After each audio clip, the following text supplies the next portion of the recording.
বিসমিল্লাহির রহমানির রহিম। আমি মরহুমা বেগম খালেদা জিয়ার বড় সন্তান তারেক রহমান। আমি আজকে এখানে উপস্থিত সকল ভাইয়েরা এবং বোনেরা যারা উপস্থিত আছেন, মরহুমা বেগম খালেদা জিয়া জীবিত থাকাকালীন অবস্থায় যদি আপনাদের কারো কাছ থেকে কোনো ঋণ নিয়ে থাকেন, দয়া করে আমার সাথে যোগাযোগ করবেন, আমি সেটি পরিশোধের ব্যবস্থা করব ইনশাআল্লাহ।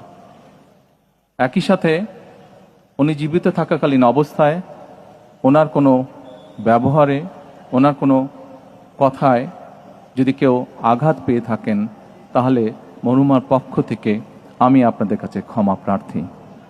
দোয়া করবেন আল্লাহ তাআলা যাতে ওনাকে বেহেশত দান করেন। আসসালামু আলাইকুম।